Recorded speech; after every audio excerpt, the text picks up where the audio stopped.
اعوذ باللہ من الشیطان الرجیم بسم اللہ الرحمن الرحیم یا ایہا الذین آمنوا اے ایمان والو لا یحل لکم تمہارے لیے حلال نہیں ہے کہ ان ترثوا النساء کہ تم وارث بن جاؤ عورتوں کے کرہن زبردستی عورت کو ہی وراثت میں شامل کر لو عورتوں کے وارث بن جاؤ اب حلال نہیں ہے جائز نہیں ہے ولا تعولوہن اور نہ روکو تم عورتوں کو لتذہبوا تاکہ تم لے جاؤ بعض ما آتیتموہن وہ مال جو تم نے ان کو دیا ہے جو تم نے ان کو چیزیں دی ہیں ان کو لینے کے لیے ان کو نہ روکو الا ان یاتینا سوائے اس صورت کے کہ وہ آئیں لے کر بفاحشۃ مبینہ کھلی بے حیائی اگر زنا کا مرتکب ہو جائیں بے حیائی کا مرتکب ہو جائیں تو پھر تم ان کو گھروں میں بند کر لو جیسے کہ پہلے قانون گزرا ہے لیکن ان کو اس طرح روکے نہ رکھو وعاشروہن بالمعروف ان عورتوں سے میل جول رکھو معاشرت رکھو بالمعروف اچھے طریقے سے دستور کے مطابق فَإِن كَرِهْتُمُوهُنَّ پس اگر تم ان کو ناپسند کرو فَعَسَىٰ أَن تَكْرَهُوا شَيْئًا اور شاید کہ تم کسی چیز کو ناپسند کرو وَيَجْعَلَ اللَّهُ فِيهِ خَيْرًا كَثِيرًا اور اللہ تعالیٰ نے اس میں بہت سی بہتری بنا دی کئی دفعہ انسان کسی چیز کو ناپسند کرتا ہے لیکن اللہ کی طرف سے اس میں بہت سی بہتریاں ہوتی ہیں خیریں ہوتی ہیں وَإِنْ أَرَدْتُمُ اسْتِبْدَالَ زَوْجٍ مَكَانَ زَوْجٍ اگر تم تبدیل کرنا چاہتے ہو ایک عورت کی جگہ دوسری عورت تو پھر وَآتَيْتُمْ إِحْدَاهُنَّ قِنْطَارًا اور تم نے دیا ہو ان میں سے کسی عورت کو قنطاراً ڈھیر جتنا مال ڈھیر مال بھی اگر تم نے مہر کی صورت میں ہدیے کی صورت میں ان عورتوں کو دیا ہو تو فلا تأخذوا منه شیئا تم اس میں سے کچھ بھی واپس نہ لو کوئی چیز بھی اس میں سے نہ لو اتأخذونه بہتانا واثما مبینا کیا تم اس کو لوگے بہتان لگا کر اور صریح گناہ کی شکل میں واضح گناہ کی شکل میں واپس لوگے وکیف تأخذونه اور تم اس کو کیسے لے سکتے ہو کیسے لوگے وقد افضى بعضكم الى بعض حالانکہ پہنچ چکے ہیں تمہارے بعض کی طرف یعنی تم میں سے بعض کی طرف مل چکے ہیں پہنچ چکے ہیں واخذنا منكم ميثاقا غليظا اور لیا ہے ان عورتوں نے تم سے پختہ عہد سورۃ النساء پارہ نمبر 4 کی آیت نمبر 19 20 اور 21 تین آیتیں آج کے درس میں تلاوت ہوئی ہیں آپ نے ان کا ترجمہ سماعت کرنا سب سے پہلے ربط آیات ہے ان آیتوں کا پچھلی آیتوں سے ربط کیا ہے گزشتہ سے پچھلا جو درس تھا پیوستہ درس اس میں مردوں اور عورتوں کی اخلاقی بے حیائی کا ذکر تھا اور اس کی سزا کا بھی تعین تھا کہ مرد اور عورتیں جب زنا کریں تو ان کی سزا کیا ہونی چاہیے پھر درمیان میں اللہ تعالیٰ نے توبہ کی قبولیت اور اس کے ساتھ ساتھ جو اللہ کی صفات ہیں اپنی صفات تواب ہونا اور رحیم ہونا توبہ کو قبول کرنے والا اور رحم دل رحم کرنے والا اس تواب اور رحیم کی صفات کا تذکرہ بھی اللہ نے فرمایا اور ساتھ ہی توبہ کی شرائط کا بیان بھی آ گیا کہ توبہ کی 3 شرطیں ہیں اور اس کے علاوہ یہ بھی کہ توبہ کی قبولیت کا جو وقت ہے وہ بھی اللہ نے بتا دیا کہ نزع کی حالت جو نزع کی حالت ہوتی ہے سکرات الموت ہوتے ہیں جسے موت کی سختی کہتے ہیں موت شروع ہو جاتی ہے تو نزع کی حالت شروع ہونے سے پہلے تک توبہ کی قبولیت کا وقت ہے اور جب دوسرے جہان کی چیزیں نظر آنے لگیں انسان قریب المرگ ہو جائے، موت کے قریب ہو جائے، تو اس وقت کی توبہ قابل قبول نہیں ہے۔ اسی طرح جو لوگ کفر کی حالت میں ہی مر جائیں، کافر ہیں اور کفر کی زندگی گزاری ہے اور کفر کی حالت میں ہی مر جاتے ہیں، تو وہ موت کے وقت اگلے جہان کی چیزوں کو دیکھ کے بھی اگر توبہ کرنا چاہیں تو ان کی توبہ بھی قبول نہیں ہے۔ یہ دو آدمی ایسے ہیں جن کی توبہ قبول نہیں ہے، اور اللہ تعالیٰ نے پچھلی آیات ان کو ذکر فرمائی۔ البتہ ان حالات سے پہلے جو شخص سچے دل سے توبہ کر لے تو اللہ تعالیٰ اس کی توبہ کو قبول فرما لے۔ مسند احمد کی روایت ہے، حدیث میں آتا ہے کہ ابلیس نے، شیطان نے اللہ تعالیٰ کی بارگاہ میں یہ کہا تھا کہ اے پروردگار، میں انسانوں کو اس وقت تک گمراہ کرتا رہوں گا جب تک ان کے جسموں میں جان باقی ہے، جب تک جان ہے میں ان کو تباہ کرتا رہوں گا، ان کو گناہوں کی زندگی پر لاتا رہوں گا، ان کو گمراہیوں میں مبتلا کرتا رہوں گا۔ تو اللہ تعالیٰ نے اس کو جواب دیا، اس کے جواب میں فرمایا کہ جب تک میرے بندے مجھ سے بخشش طلب کرتے رہیں گے، مجھ سے مغفرت مانگتے رہیں گے، میرے سامنے آ کر گڑ گڑائیں گے اور توبہ کرتے رہیں گے، میں بھی ان کو معاف کرتا رہوں۔ تو غرض کہ اللہ تعالیٰ نے توبہ کو بندے کے لیے آخری وقت تک ذریعہ نجات بنایا ہے۔ توبہ ایک ایسا ذریعہ ہے کہ بندہ اگر کسی کام میں وہ کام نہیں کر سکتا تو کم از کم معافی تلافی تو کر سکتا ہے، توبہ تو کر سکتا ہے، تو اس لیے یہ ذریعہ نجات ہے۔ تو یہ درمیان میں اللہ تعالیٰ نے جملہ معترضہ کے طور پر توبہ کا تذکرہ کر دیا، ورنہ مسائل وہی چل رہے ہیں جو عورتوں کے مسائل ہیں، پہلے بھی عورتوں کے مسائل چل رہے تھے، اللہ تعالیٰ نے ان کے حقوق بیان فرمائے، اور وہ عورتیں جو زمانہ جاہلیت میں، مشرکین کے زمانے میں مظلوم تھیں ہر لحاظ سے، تو ان کے احکام اللہ تعالیٰ نے بیان فرمائے۔ تو اب ان آیات میں پھر عورتوں کے مسائل شروع ہو رہے ہیں۔ اب زمانہ جاہلیت میں عورتوں کے ساتھ جو بدسلوکی کی جاتی تھی، ناانصافی ہوتی تھی، اس کا دوبارہ تذکرہ اللہ فرما رہے ہیں۔ یہاں پر بھی اللہ تعالیٰ نے نزول قرآن کے وقت، جب قرآن نازل ہو رہا تھا، اس وقت جو رواج رسمیں تھیں، جو اس وقت رواجات تھے، اللہ نے ان کی تردید فرمائی ہے کہ تمہاری رسم، تمہارا رواج غلط ہے، اس طرح نہیں، اس طرح ہونا چاہیے۔ اللہ نے صحیح راستے کی طرف رہنمائی فرمائی اور وحی کے ذریعے ہمیں متنبع فرما دیا کہ تم غلط زندگی گزار رہے ہو، یہ اصل زندگی۔ اب اس کے بعد نکاح کے ضمن میں آگے ان آیتوں کے بعد پھر نکاح کے متعلق ان عورتوں کا ذکر آئے گا جو محرمات نکاح میں شمار ہوتی ہیں، یعنی جن کے ساتھ کسی شخص کا نکاح جائز نہیں ہوتا، جیسے ماں ہے، بیٹی ہے، بہن ہے، ان سے نکاح جائز نہیں ہے۔ تو اس طرح محرمات نکاح کون سی ہیں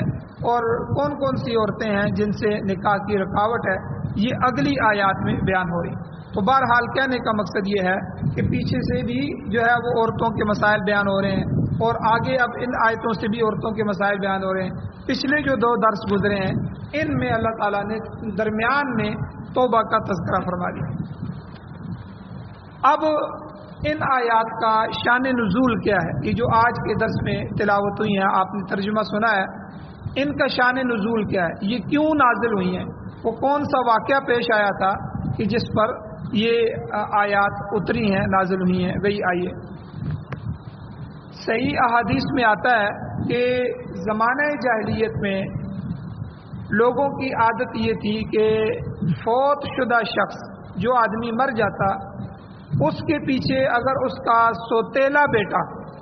سگا بیٹا نہیں بلکہ سوتیلا بیٹا ہوتا تھا، تو وہ اپنے باپ کی بیوہ، اپنے باپ کی، یعنی باپ تو فوت ہو گیا، اب اس نے اپنی بیویاں بھی چھوڑی ہیں، تو اپنے باپ کی بیوہ یعنی سوتیلی ماں کو قبضے میں لے لیتا تھا۔ تو بیوہ عورت کو بھی مرنے والے کا ترکہ سمجھا جاتا ہے، جس طرح کسی نے مکان چھوڑا ہے، جائیداد چھوڑی ہے، بینک بیلنس چھوڑا ہے، وہ یہی سمجھتے تھے کہ یہ بھی ہمارے لیے مال ہی چھوڑا ہے، عورتیں بھی، یہ آپ اندازہ لگائیں، ان کو ترکہ سمجھ کے ان کے ساتھ وراثت جیسا سلوک کیا جاتا تھا۔ اور پہلے بیان ہو چکا ہے کہ اس زمانے میں وراثت جو تقسیم کی جاتی تھی اس میں بھی جو ہے عورت کو محروم رکھا جاتا تھا، اور وراثت کا کلی حقدار جو ہے وہ مرنے والے کا بڑا بیٹا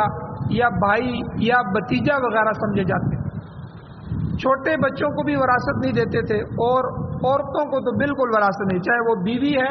چاہے وہ بیٹیاں ہیں، تو عورت کو وراثت سے محروم رکھا جاتا تھا۔ پیچھے اللہ تعالیٰ نے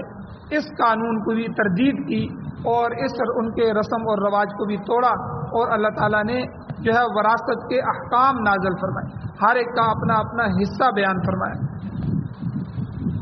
تو چونکہ بیوہ کو بھی وراثت کا ہی ایک حصہ تصور کیا جاتا تھا کہ یہ بھی وراثت ہے، تو لہٰذا مرنے والے کا وارث یا تو اس عورت سے خود نکاح کر لیتا تھا، اب وہ اپنی سوتیلی ماں پر جو قبضہ کرتا تھا اب یا تو اس ماں سے، سوتیلی ماں سے نکاح کر لیتا تھا، یا مہر اور مال اس کا حاصل کر کے اس کا نکاح کسی دوسری جگہ کروا دیتا تھا۔ یعنی یہ ان عورتوں کے ساتھ ظلم تھا، اور اس کی بدترین صورت ان دونوں صورتوں میں سے یہ تھی کہ اگر وارث مرنے والے کا دوسری بیوی سے سوتیلا بیٹا ہے تو وہ خود اپنی سوتیلی ماں سے نکاح کر لیتا تھا۔ یعنی یہ کتنی عجیب بات ہے کہ اپنے باپ کی بیوی، یعنی اگرچہ حقیقی ماں نہیں ہے لیکن سوتیلی تو ہے، اس سوتیلی ماں سے وہ نکاح کر لیتا تھا۔ ایسی عورتوں کے ساتھ ایک تو یہ سلوک کیا جاتا تھا، اور ایک اور بدترین سلوک یہ کیا جاتا تھا کہ بعض اوقات اگر وارث جو ہے اس عورت کے ساتھ نکاح نہیں کرنا چاہتا تھا تو اسے دوسری جگہ نکاح کرنے بھی نہیں دیتا تھا، کہ بھئی اگر ماں ہے، سوتیلی ہے، ظلم یہ بھی تھا کہ اس سے نکاح کر لیتے، ماں سے کون نکاح کرتا ہے، سوتیلی سے بھی، لیکن اگر بعض دفعہ نکاح نہیں کرتے تھے تو دوسرا ظلم یہ کرتے تھے کہ وراثت کی وجہ سے کہ اس کا مال آگے کہیں دوسری جگہ نہ چلا جائے، دوسری جگہ اس کو نکاح کرنے کی اجازت بھی نہیں دیتے تھے، کیونکہ وہ جانتے تھے کہ اگر عورت نے دوسرا نکاح کر لیا تو وہ اپنے ساتھ اپنا مال بھی لے جائے گی، اور مرنے والے کا وارث اس عورت کے علاوہ اس کے مال سے بھی محروم ہو جائے گا۔ تو یہ زمانہ جاہلیت میں چل رہا تھا۔ تو اسی دوران نزول قرآن ہو گیا، حضور علیہ السلام تشریف لائے، حضور علیہ السلام نے نبوت کا دعویٰ کیا، حضور نبی بنے، اور قرآن وحی نازل ہونا شروع ہو گئی۔ تو حضور نبی کریم صلی اللہ علیہ وسلم کے مبارک زمانے میں ایک ایسا واقعہ پیش آیا کہ ایک عورت آپ علیہ السلام کی خدمت میں حاضر ہوئی اور عرض کیا کہ حضور میرا خاوند مر چکا اور دوسری بیوی سے اس کا جو بیٹا ہے، یعنی میرا سوتیلا بیٹا، اس نے مجھے گھر میں ڈال رکھا ہے، گھر میں قید کر رکھا ہے، نہ وہ مجھ سے اچھا سلوک کرتا ہے نہ مجھے وہ آزاد کرتا ہے کہ میں دوسری جگہ نکاح کر لوں، میرے لیے دونوں راستے اس نے بند کیے ہوئے ہیں، تو ایسی حالت میں مجھے کیا کرنا چاہیے، میری رہنمائی فرمائیں۔ تو اس کے جواب میں نبی علیہ السلام نے فرمایا تم گھر میں بیٹھے رہو، اللہ تعالیٰ نے سن لیا ہے تو اللہ تعالیٰ تمہارے بارے میں یقیناً کوئی حکم نازل فرمائیں گے۔ تو مفسرین اکرام فرماتے ہیں کہ یہ آیات اسی ضمن میں نازل ہوئی، اسی کے حکم میں نازل ہوئی۔ اب اللہ تعالیٰ ان آیات میں کیا فرماتے ہیں؟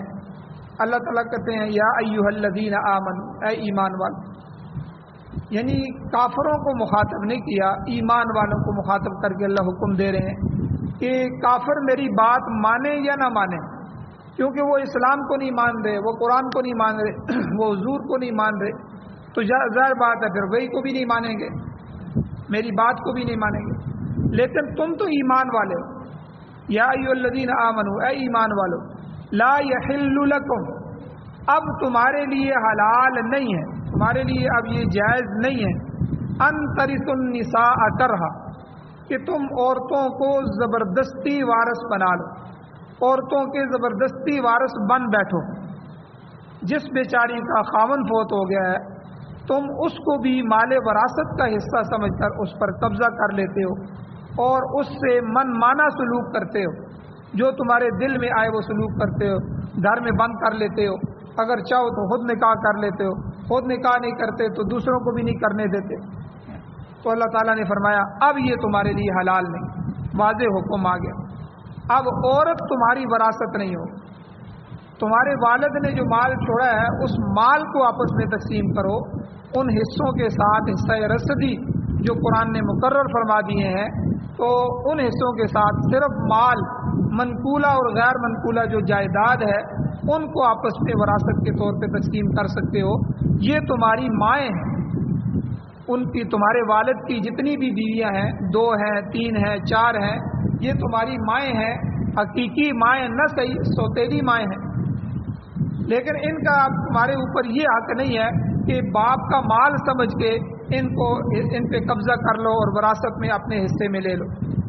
لا یحل لکم، اب تمہارے لیے اے ایمان والو حلال نہیں ہے، جائز نہیں ہے، ان ترثوا النساء کرہا، کہ تم عورتوں کے زبردستی وارث بن بیٹھو۔ ایک حکم تو اللہ نے یہ دیا، اور دوسرا حکم فرمایا ولا تعضلوہن، ان کو نہ روکے رکھو، نہ روک کے رکھو ان عورتوں کو، کیوں؟ لتذهبوا ببعض ما آتیتموہن، محض اس لیے کہ تم نے انہیں جو چیزیں بطور مال کے یا بطور عطیے کے یا بطور ہدیے کے یا تحفے کے طور پر تم نے انہیں دی ہیں، ان میں سے کوئی چیز بھی واپس لے سکو۔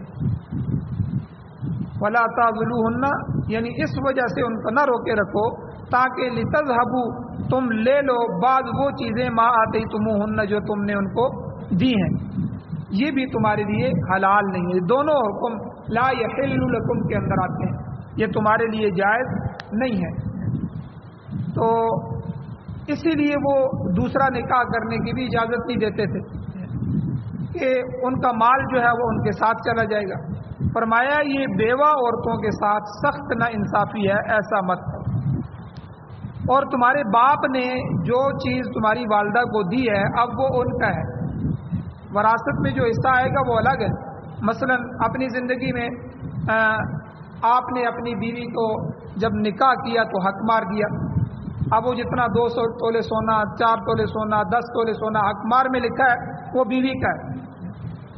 اور اسی طرح مکان لکھوا دیا اب وہ بھی بیوی کا ہے،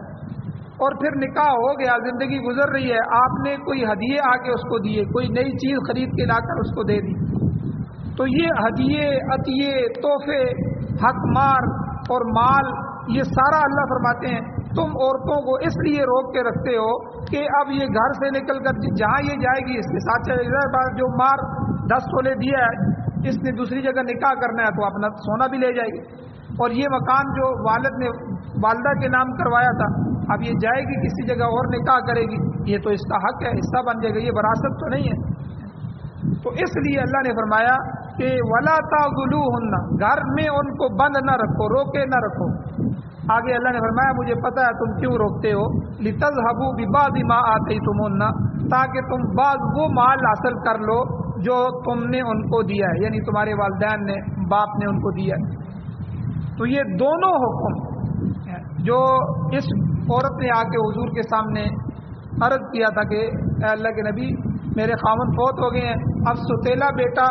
نہ خود مجھے اچھے طریقے سے رکھتا ہے نہ آگے مجھے نکاح کرنے دیتا ہے، دونوں صورتیں، دونوں کا حکم اللہ نے ان میں فرما دیا کہ یہ بھی جائز نہیں ہے کہ تم ان کو وراثت کا مال سمجھ بیٹھو اور گھر میں بند کر رکھو اور آپس میں تقسیم کر لو، اور یہ بھی جائز نہیں ہے کہ آگے ان کو نکاح نہ کرنے دو تاکہ ان کا مال تم ہڑپ کر جاؤ۔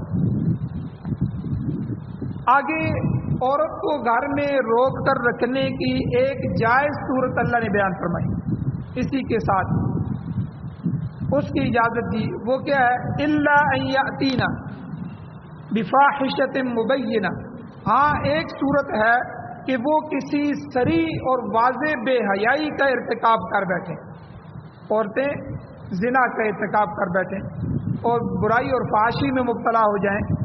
تو پھر ان کو تم اپنے گھروں میں روک سکتے ہو۔ اچھا یہ قانون بعد میں اگلی آیتوں سے ختم ہو گیا ہے، یہ منسوخ ہو گیا ہے، تو جس طرح پچھلے درسوں میں ذکر آ چکا ہے کہ اگر کوئی عورت زنا کا ارتکاب کرتی تھی تو اس کی سزا یہ تھی کہ اسے گھر میں تعزیز یعنی موت تک قید کر لیا جائے. تو یہ ابتدائی حکم تھا، اور بعد میں اللہ تعالیٰ نے سورہ نور کے اندر جو آیات نازل فرمائی ہیں پھر اللہ نے 100 کوڑوں کا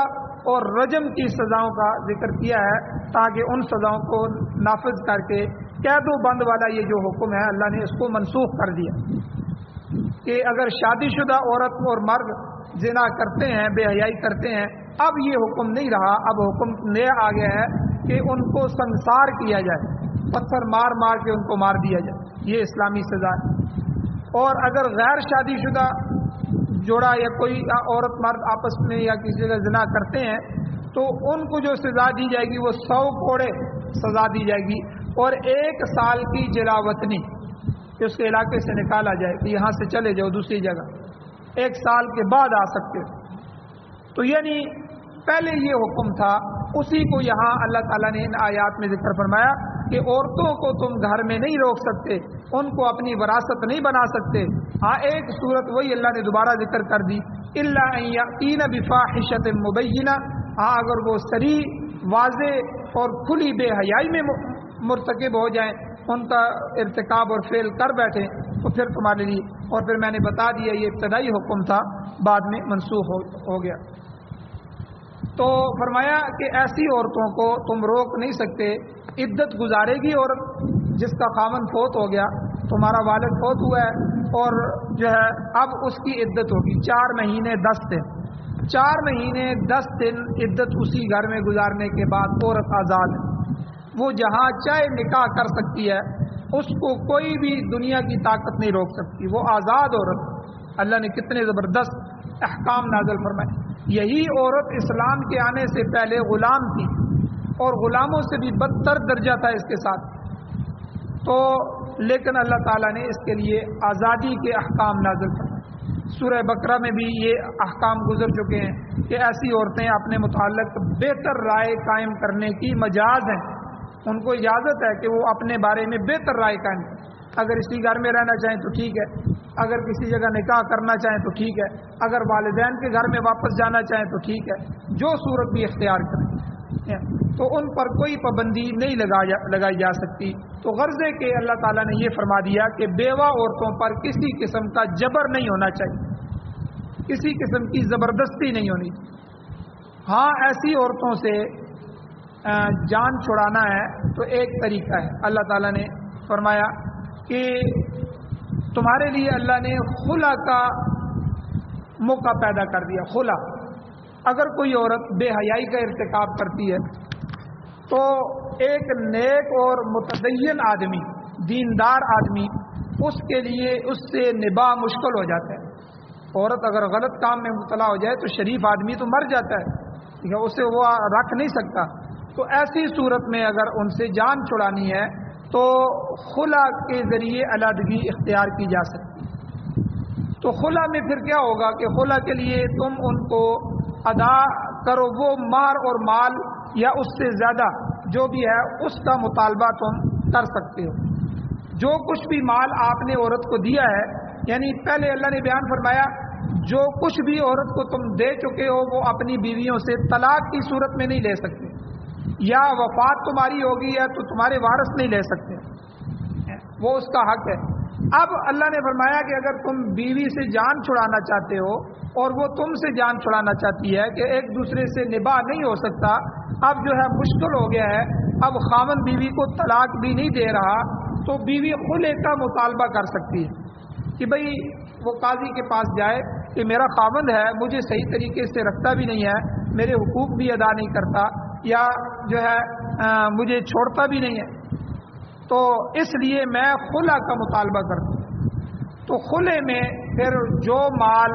جو مہر، جو مکان، جو کچھ چیزیں خاوند نے بیوی کو دی ہوں گی تو قاضی کہے گا کہ یہ چیزیں خاوند کو واپس کر دو، اس کے مطالبے سے زیادہ بھی اگر وہ مانگ رہا ہے تو تم دے سکتی ہو، تو تم جو ہے اس میں جان چھڑا سکتی ہو. آگے اللہ تعالیٰ نے فرمایا کہ وَعَاشِرُوهُنَّ بِالْمَعْرُوفِ،